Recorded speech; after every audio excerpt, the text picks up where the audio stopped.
je vais être cash. Si tu ne changes pas ce point, tu ne progresseras jamais comme un élite. Ok, bienvenue dans ce module. Ici, on parle pas de grip, on parle pas de cardio, d'endurance ni de force. Ce qui te bloque, c'est ton système de pensée. Et si tu changes ça, tu changes absolument tout. Je sais que ça peut paraître cliché, mais dans le ninja, l'OCR ou n'importe quel type de parcours d'obstacles, le mental, ce n'est pas un bonus, c'est un multiplicateur. Un mois d'entraînement avec le bon mindset, ça équivaut à 3 mois d'entraînement condensé. Parce que les élites ne s'entraînent pas seulement différemment, ils réfléchissent aussi différemment. Aujourd'hui, je vais te montrer les 5 différences fondamentales entre un pratiquant normal et un athlète élite. C'est ce que j'appelle l'Elite Mind System. 1. Les élites ne cherchent pas à réussir un obstacle. Ils cherchent à comprendre le mécanisme derrière. Toi, tu veux réussir l'obstacle, lui, il veut le décortiquer, le comprendre et surtout le maîtriser. Il pense en termes de transfert, d'économie d'énergie, de schéma moteur, de gestion du système nerveux et énergétique. Résultat, il progresse 3 fois plus vite et ces résultats restent sur le long terme. Et ça, ce n'est pas de la magie.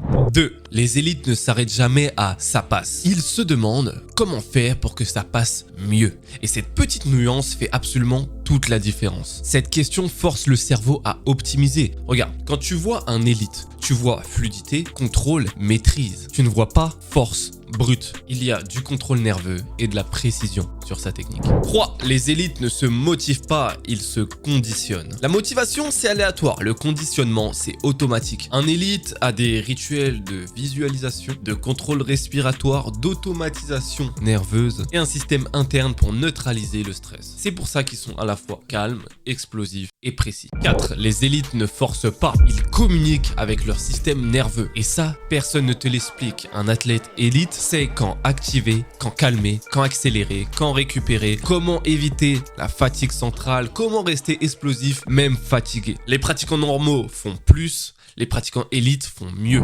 5. Les élites ne s'entraînent jamais dans le flou. Je parle de concepts ici qu'on n'étudie pas du tout en France. Chaque séance a un objectif neurologique. C'est pas aujourd'hui je m'entraîne, c'est aujourd'hui je vais progresser sur telle technique, je vais m'activer, je vais utiliser un pic d'intensité et surtout je vais faire une redescente nerveuse que la plupart, enfin voire même tous en France ne font pas. C'est structuré, calibré et précis. Résultat, pas de blessure, pas de plateau et une progression constante. C'est une erreur que j'ai négligée avant de me luxer l'épaule. Si tu veux t'entraîner comme un élite, tu dois penser comme un élite. Dans les prochains modules, je vais t'expliquer comment créer une progression neurotechnique, comment avoir un grip qui brûle jamais, comment économiser ton énergie obstacle après obstacle, comment analyser ton mouvement comme un pro et comment passer d'amateur à un niveau élite en seulement quelques mois. Tout ce que je vais t'apprendre ici, personne ne te l'enseigne en salle et c'est pas du chat GPT copier-coller. On parle vraiment ici d'expertise. Je ne sors pas tout ce que je sors de mon chapeau, j'étudie vraiment. Si tu veux l'élite, il va falloir t'entraîner comme l'élite. On continue.